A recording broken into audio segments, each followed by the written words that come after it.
Our government's 9 public service targets has been released for results to September 30 this year. And as you know, our government established targets to focus our public sector and government on delivering better results for New Zealanders in health, education, law and order, work, housing and the environment by 2030. Setting clear targets helps to focus resources, attention and accountability to improve the delivery and the quality of public services. And these deliberately ambitious targets sit alongside our quarterly action plans, our regular strategy committee sessions and the agenda of rebuilding the economy, restoring law and order and delivering better public services.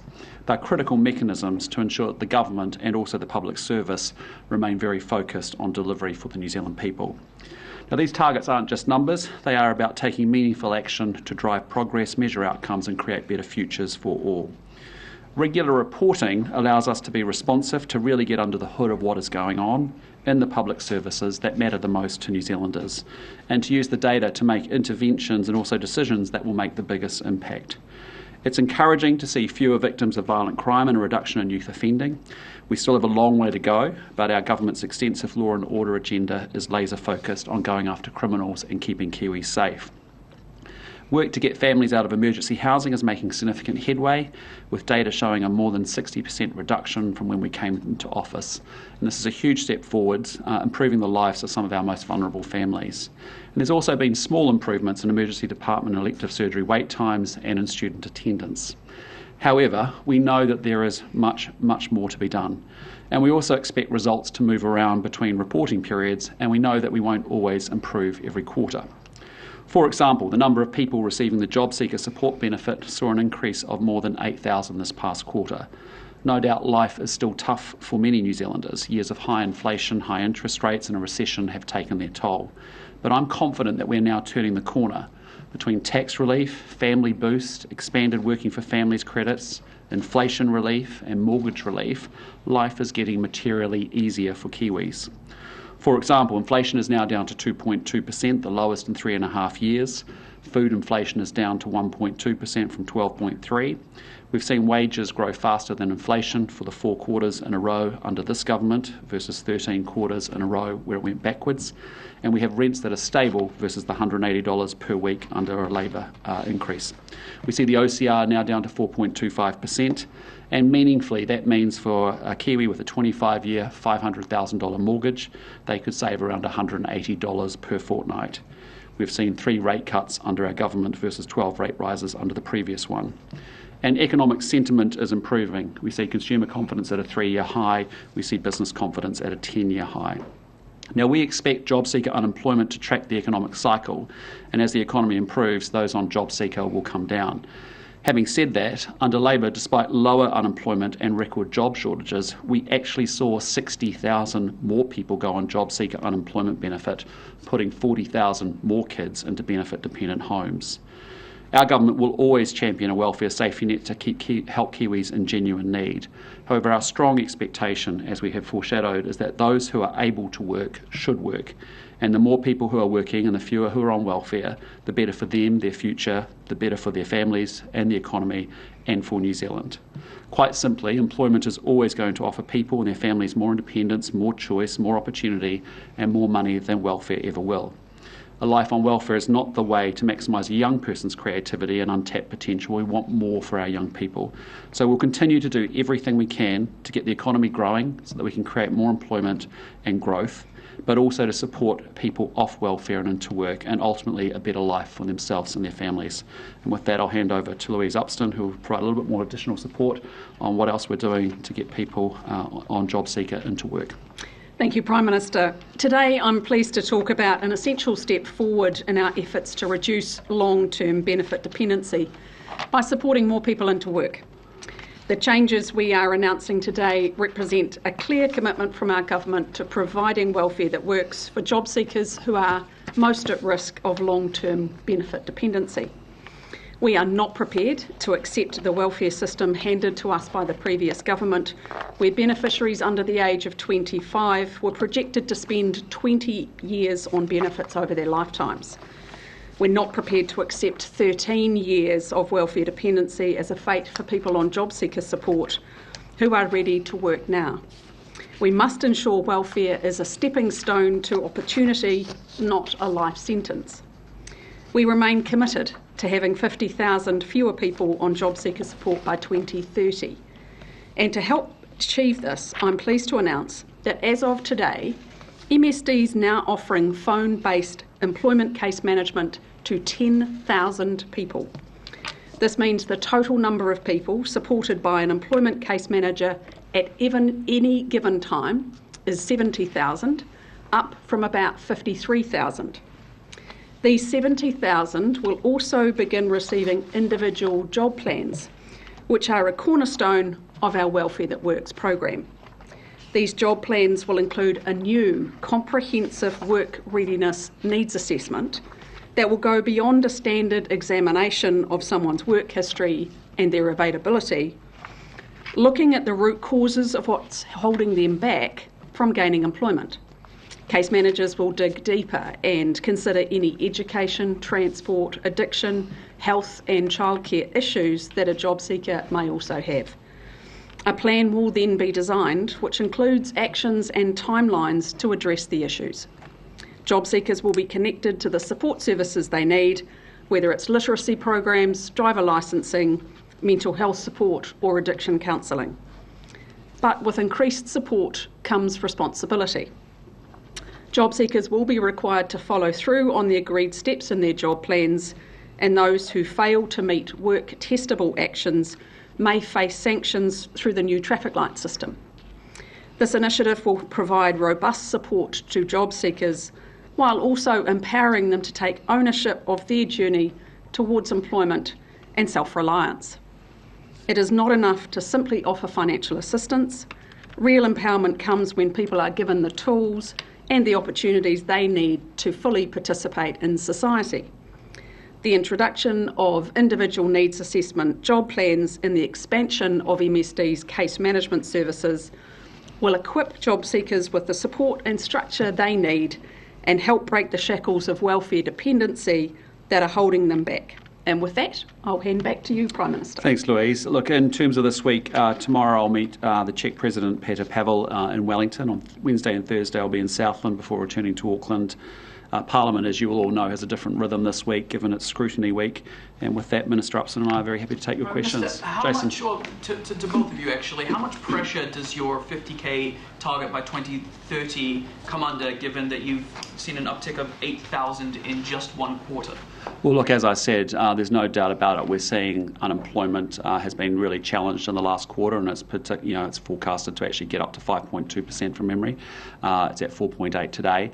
That is a function of the lag effect of the inflation, the interest rates, and the recession that we've been experiencing. Employers can only hang on for so long with suppressed demand and rising costs, and they get squeezed, and ultimately end up sadly laying off workers. And that's why we keep saying, if you care about working New Zealanders, you're a fiscal conservative and you run the economy well. So, we know that there is a real link here between job seeker and unemployment.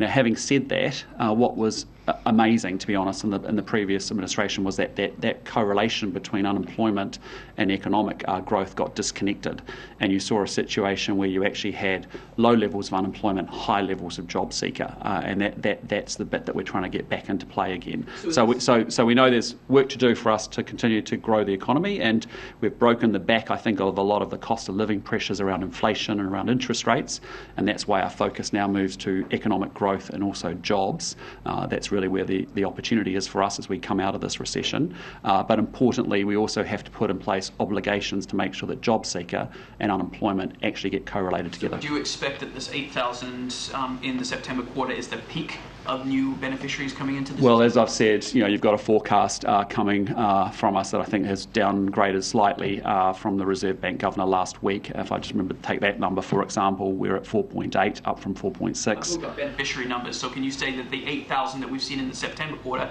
is the peak, given that you say that you're remaining optimistic about the 2020 or the 2030 forecast? Well, we're determined to deliver on 2030. We've still got a long way to go, obviously. There's two parts to that, as I'm trying to say. One is the link to economic growth, and the second part is the correlation between job seeker numbers and unemployment rates.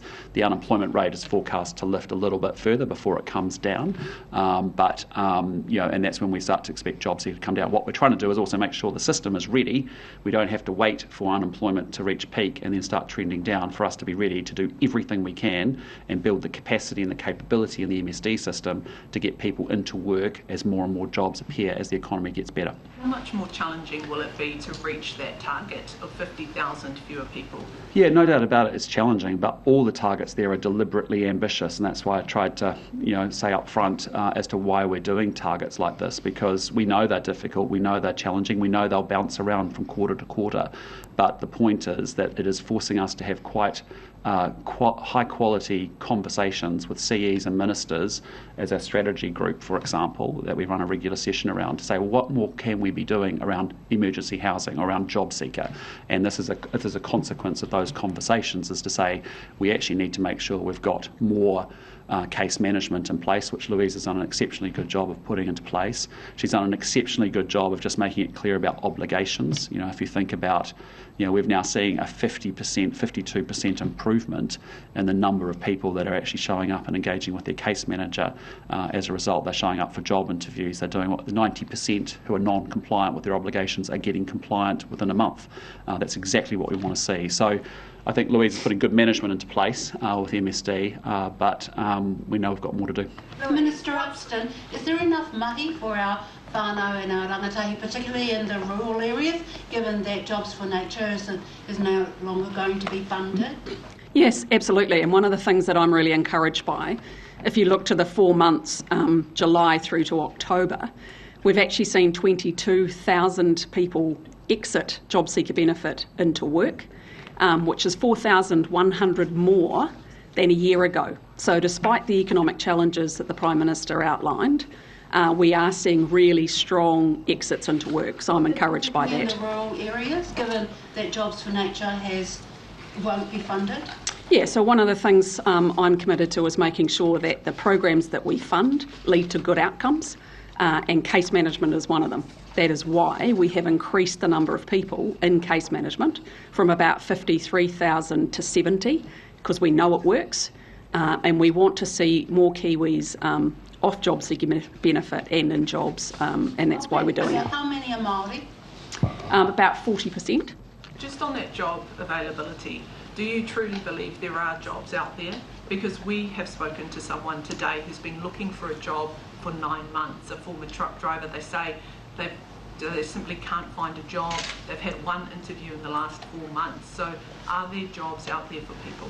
There are, and I accept that it is really challenging. So when you're at this part of the economic cycle, finding employment is tough. But as I said, I'm really encouraged by the fact that we've seen 22,000 people exit the job seeker benefit into work in the 4-month period, July through October, 4,100 more than a year ago. So what we are doing is working, but I won't say for a moment that it's not tough for those that are out there looking for work, and I'd encourage them to keep taking those steps. How many people now as a number or as a percentage? And how many people now as either a number or a percentage are in the red level of the traffic light system? 1%. 1%. So, and as the Prime Minister was saying, 90% comply with their obligations within a month. And I've been with Frontline MSD in the last week, and what they're saying is it's really obvious that job seekers now know what are the steps they have to take. And they've had multiple examples when someone's gone to orange, and that's only 0.6%. They've gone on the phone straight away to say, what do I need to do? What do I need to do to get back in green? What are the steps I need to take? So it's also meant that the responsibility is back on the job seeker for doing the things that they need to do, really common sense steps to help improve their chances to get a job. And that 1% figure, is that more than you had anticipated? Is it about online? Are you happy with that level at the moment? It's actually lower than I thought we might see. So if you look at it the other way, 98%, over 98% are complying with their obligations and they're at green. So that's great news. What we're trying to address there, Jason, just so we're clear, is that for decades, if you go back and track unemployment and you track JobSeeker, there was very good correlation between those numbers. And then in the last administration, you saw a massive disconnect where those two things didn't stay correlated, and they should have. And part of that was because of some of the settings that I think we got wrong. And that's why we've put the obligation settings in place. When you have a 52% improvement in people actually showing up for interviews and case management engagement, that's fantastic. That's exactly what we want to do. All we're expecting people to do is to deliver on their obligations, which is quite simple. Show up to your case management, get your resume together, and show up for a job interview. They're not rocket science, but just do those basics. And so that's why the obligation framework's in place, to make sure that people understand that, because their fellow Kiwi, through their taxes, is paying for that and wants to support them in that transition. They don't. We have to do. We're saying jobs are difficult, and we know that there's higher levels of unemployment than we've experienced. We were at 3.2, we're now at 4.8. I'd just say in the last few decades, 4.8 is still pretty low levels of unemployment, but we've still got a little bit more where we expect it to rise a little bit to 5.2. But we're doing everything we can now to get growth and jobs moving in the right place. Joe? Louise, those rural isolated communities where we've seen like mill closures and stuff, for example, and there really aren't other options, what is the expectation there around people having to move before, say, disciplinary proceedings kick in? Yeah, so the point I want to make is the sanctions aren't applied if you can't find a job. Correct. They apply if you're not taking steps to find a job, and that's a really important distinction, particularly when we do know it is challenging out there. And for geographical location as well, though, because there's the expectation that you look for work outside of your town, for example. If appropriate, and look, I know very well how hard it affects rural communities, and that's why the early response team at MSD are doing a fantastic job where there are those big closures. And if you look at WPI, for example, they've seen a really strong success so far in people being able to relocate, in some cases, for positions. But that really intensive work they do with those that are potentially being made unemployed to help them connect to jobs faster is important. So just to be clear, though, there wouldn't be any disciplinary measures for people who can't find work within the community that they already live in because of work closures? Well, there is also assistance to help them relocate to where a job is available. So, the point where the expectation is that you move? No, the expectation is that you engage with your case manager. You can't just not take the call and actually meet with them. You actually have to have a resume prepared. That's your job to make sure that comes together. We're putting career support and other things in place to help you do that. And then thirdly, you've got to show up for interviews. Now, whether the interviews are in your region or outside of your region, you're doing everything you can to find a job. And that's what we're trying to make sure. You're not getting penalised here for not getting a job. You're getting penalised here for not doing your job, which is to look for a job and to be doing your job is in fact to do everything you can to find a job, and that's what the traffic light system's designed to do. But will you be penalised? Sorry, will you be penalised though if you're not looking for a job outside your region? Well, that will be up to individuals, but we would expect people to be wanting to take a job and to do everything they can to get themselves into work and connected with work again. But people can't exactly. Sorry, Mikey. Do you have a bit of an overview at the moment of where those big closures have been? A lot of them obviously are in rural areas. Of what sort of a percentage of those workers have actually found more work? Yeah, so I don't have the figures on the WPI one, but the Alliance in Timaru, they've had really good success in some of those workers relocating to other meatworks in the South Island. And as I said, there is assistance available to help them do that. They had a really successful job fair. So for some people, it will mean retraining. It might mean going into a slightly different role. But that's why those early response teams that MSD have on the ground, working with other employers, working with the sector, working with those job seekers, because the reality is they want to get back in work and quickly, which is why we're providing assistance to them. But are beneficiaries punished if they do not move for work? Well, I think that would be a conversation that they would have with their case manager. Your expectation that they be punished if they refuse to move for work? No, as I said, they're not being punished if they can't find a job. It's about the common sense steps that they need to take. And look, for some people, they'll have a house, they'll have kids at school, there'll be a whole bunch of life circumstances they have to deal with, and MSD take that into consideration. For those that are affected, this is a massive life shock. And it's really important that the team are working with individuals and their individual circumstances to support them on the next step. So it sounds like if MSD believes they can move for work and they choose not to, they could be punished. I'm not saying that. I'm saying, and as I've outlined today, we're taking a very individual approach to job seekers, case by case, depending on their circumstances, and it's providing assistance that is unique to them that might be very different from someone else who's in the same, come out of the same organisation. There's always been a group that have been sort of the harder, that have been hard to get off the benefit. What is your sort of perception, or whether you have any stats, I don't know, around what that split is now? Because obviously unemployment has gone up and obviously the numbers have gone up. So what is the number or percentage of the sort of hardened, probably going to be really difficult to move off, versus those who actively do want to find more work? Do you know? So I can give you a breakdown of those that have been on for longer durations, but I'll give you an example from Southland last week. Of the total in Southland that were on the job seeker benefit, 50% had come on in the last year. So it is really important that we look differently at the job seekers that have come on to job seeker benefit to connect them with employment as quickly as possible, and that's why this really intensive work is important. So we don't want to see benefit dependency increase, which is unfortunately what happened under the last government, which is why we've got a far more active system, far more individualised, so that we can provide the support and individual needs rather than just a blanket approach. And Jo, just the other thing I was going to say, add to that, was it's really interesting because by virtue of these 9 better public service targets, we're making some improvements in terms of better management, as you're seeing around emergency housing, for example, and some of the other pieces. But when you start to think about kids that aren't attending school, families that are in emergency housing, families that are long-term unemployed, we're getting to a common cohort across all our social services that actually, through our social investment model, we need to innovate more strongly to try things differently to get different outcomes for and with those people. And so that's I'm just trying to give you an insight into the nature of the conversations we're actually having, say in these strategy sessions where Andrew Costa, our new head of social investment, Nicola Willis leading that agenda with our social services ministers. We're starting to get to what that cohort that often has got more complex, more challenged needs.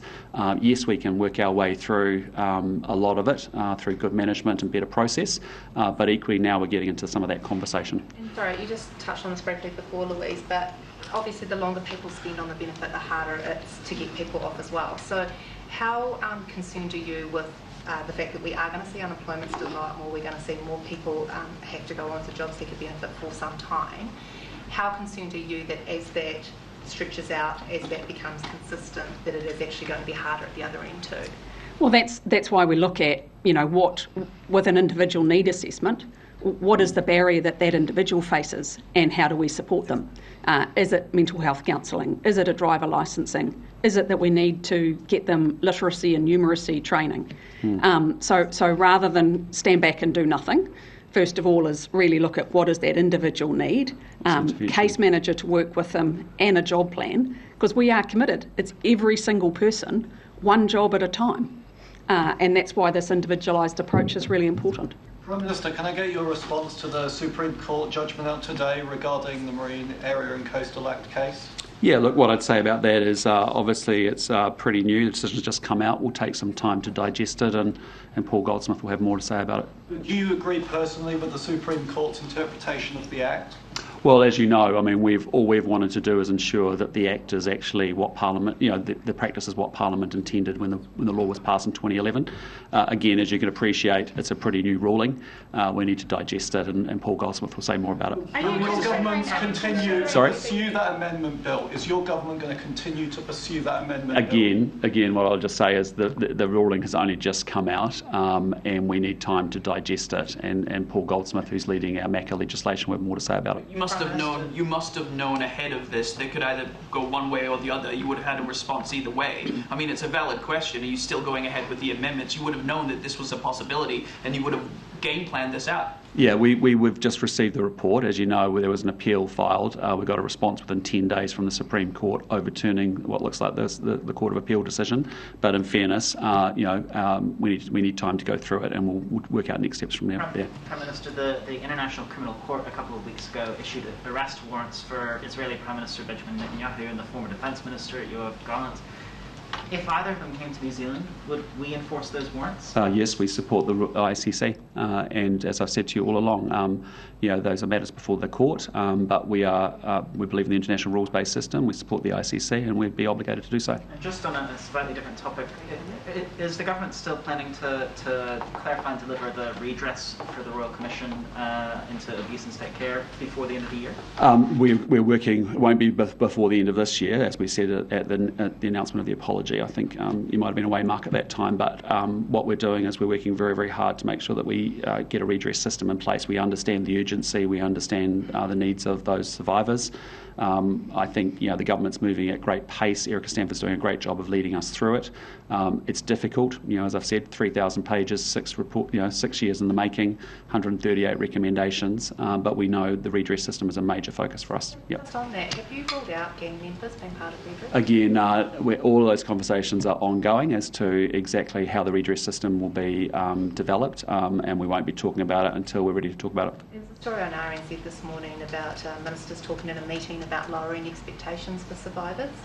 What's your read on that? Well, I don't comment on cabinet conversations. Yeah. Not sure if we Not sure had it enough. was a cabinet meeting actually. Sorry? Not sure it was a Cabinet committee meeting, wasn't it? They were OAA and they were sent out, so the information's out there in the public. So should survivors have their expectations low for redress? All I'd say to you is we are working incredibly hard on what is a very complex set of issues to make sure that we can develop a redress system that, while it may not meet the needs and expectations of each and every individual, I know that's the reality of it, we as a government are looking for a system response to it, and we're working incredibly hard. There's a lot of issues to work through, there's a lot of complexity to work through, and each and every case is different, and I acknowledge that.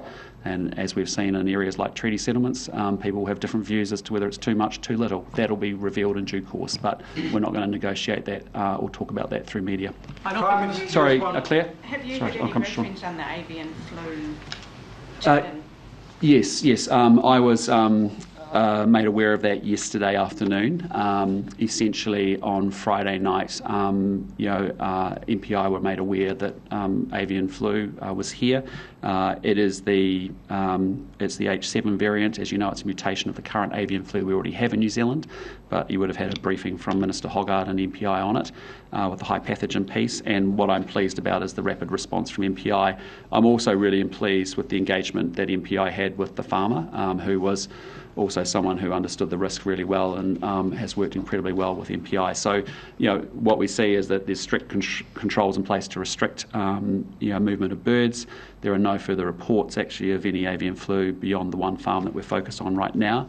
There are no food safety concerns, and importantly, agencies, I think, at this stage have responded very well. Have you had any modelling done on how much it might cost to control it if there was an outbreak? Well, I just want to be clear, because there is what's called H5 avian flu, which you all know is the one that we are all concerned about, that's sitting in the wild bird populations, and is the thing that MPI and the agencies have been preparing for, and the sector as well. That is not what we're talking about here. What we're talking about is a strand of avian flu in New Zealand that has mutated and become a high pathogen variant of it, and that is what we're now managing. Obviously, the long-term planning around H5 avian flu is something that we really are concerned about, and we're watching. It's going to be transmitted into New Zealand through wild birds, largely probably through Antarctica, and so we've had MPI working very, very well, I think, in preparing for that. But at this stage, that's not present in New Zealand. What is present is the H7 variant, and a mutation of that is what we've seen with the poultry today. Prime Minister, sure. Is the government likely to review the decision not to grant Candace Owens a working visa to New Zealand? Yeah, we have a legal framework, as I understand it, with Immigration New Zealand, where if an application is rejected in Australia, it's essentially rejected here. I know Minister Stanford's taken advice on that, and I'll let her go through that. And when are we likely to find a decision? I'm not sure on the timings. I just know the Minister's asked for advice on that. Yeah. Just on the ferries, it's coming up close to the deadline for that decision. Are Yes. you going to meet the deadline to have an announcement for us? Yes, we will. What is the deadline? We said we'd have an answer before the end of this year. Yeah. No actual date. December 11th is my understanding, Prime Minister. Don't you worry, we'll have you an answer and we'll have a ferry solution. Yep. Just on vaguely nautical related, we haven't really seen, or actually very nautical related, I don't think we've had a response from you at the report about the Manawa Nui sinking. What's your reaction to the report, how all that went down? Yeah, look, I mean, you saw, I thought, a very good debrief from the Chief of Navy and also from Minister Collins last week, as it was identified from this report. Clearly, 100% laid at the era of human error. There's obviously more work to do in the first quarter of next year to work out next steps and some more detail around that. But I think the court of inquiry process is a really robust, very rigorous one that we can trust completely. It's a very high standard of investigation, and good on the Navy and the Minister for fronting that and being upfront to say it is human error that led to the sinking of the Manawa Nui. Are you a bit embarrassed reading that?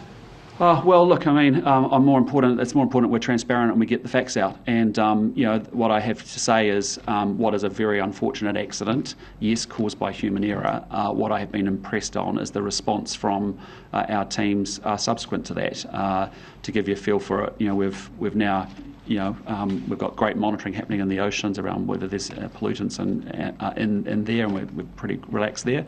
What we're now focused on is actually getting the uplift of that fuel out of the Manawa Nui, which actually the salve is on its way, and we hope to start that process mid-December. Work incredibly hard, hopefully have it off before the end of the year, if not around that period of time, and then I'll feel really good about it because we will have de-risked a lot of the environmental impact and threat that sits there.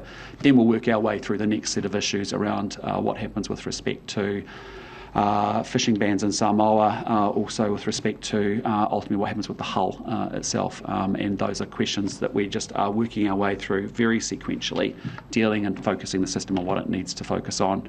I had a good chat with Prime Minister Fiame on the weekend again about that, and the way that Samoa and New Zealand have been working together in what has been a very unfortunate accident, and very well. I think it's very impressive. Did the question of compensation come up in that conversation? I raised it and talked about that I'm aware of the concerns of folk who have raised compensation. It's been talked about obviously amongst the media, but for right now what we've agreed on is, look, our focus is on uplifting that fuel out of that ship. It's really important, particularly as we head into hurricane season in January, February. Then we'll have conversations around fishing ban and making sure we've got science and evidence that says that it's the Samoan government imposed fishing ban around that area that's impacted a few villages in the south. We need to make sure that we've got good evidence about that everyone's comfortable with that, and then we'll talk obviously about compensation concerns that people may have, and then the future of the hull, whether it's turned into a tourism diving experience or other things. We'll work that way through. But what I'm pleased about is unfortunate accident, yes, caused by human error, good court of inquiry process about it. Now we work our way through those issues really in a very focused way. Prime Minister, can you see New Zealand government delivering a formal apology to the villages affected, but also Samoa for the Manawa Nui? Well, look, I mean, my conversations right from the get-go and my regular conversations with Prime Minister Fiame has been, that we are sorry for what has been an unfortunate accident. We now have worked our way through it together, and as I said, we will pick up those issues once we're confident we've uplifted all the fuel and we've minimised and de-risked the risk of an environmental catastrophe, which is not what we want to see. And so that's our major focus for now. Those issues we will park and we'll explore later on. Just on AUKUS and Labour putting the big no sign up over the weekend, what does that mean for sort of the preference around bipartisanship when it comes to that? Well, like I just say a few things. One is it is really important that we continue to explore whether or not New Zealand would participate in AUKUS Pillar 2. It's important that we explore it as to whether we would proceed or not based off our own national interests. And so, the rather ironic thing is that 12 months ago, that was something that Chris Hipkins was advocating for, and all we've done is continue the work that he kicked off in October 2021 under the Labour government. So, it was a bit, to be honest, it was a bit sad, to be honest, to hear that party and politics has been placed ahead of country when we've actually worked incredibly hard. And I know I did the same thing in opposition, is that on foreign policy issues, where the position has been exactly the same as the previous administration, we actually should have good alignment in that. And so I think it's pretty disappointing to see bipartisanship breaking down on foreign policy because people are putting party and politics ahead of country. Do you think this might ultimately go the way of TPP? Well, I think if you called it the progressive and comprehensive AUKUS Pillar 2, maybe you'd find a future Labour government may gladly implement it. Yep. Minister Upston, do you have insights into MSD's engagement with the Pacific community and how many Pacific people are actually getting jobs? Has there been an uptake? So I don't have that data in front of me, but I do know in terms of the job seeker target, we've got a big push in South Auckland, particularly with young people, and making sure that we are funding programs that we know work for young Pacifica, so that they don't get stuck on the job seeker benefit. Could you just give a list of the programs that you're looking to fund to target Pacific unemployment? Yeah, well, so the case management is a big one, and the phone-based case management we've rolled out in the first instance to young people, so that we can identify what are the challenges or barriers they have. FlexiWage continues to be a well-supported program, as is Mana and Mahi and initiatives like that. And how confident are you in these programs? We see 1 in 4 young Pacific people are unemployed. Yeah, so we do know that Māori and Pacifica are disproportionately represented on the job seeker numbers, and when the labour market gets tighter, it is harder for them, which is why we are not sitting back and waiting until the economy turns the corner. We're working intensively with young people now, with individual solutions based on their needs. Great. Okay, well, thank you, everybody. Appreciate your time.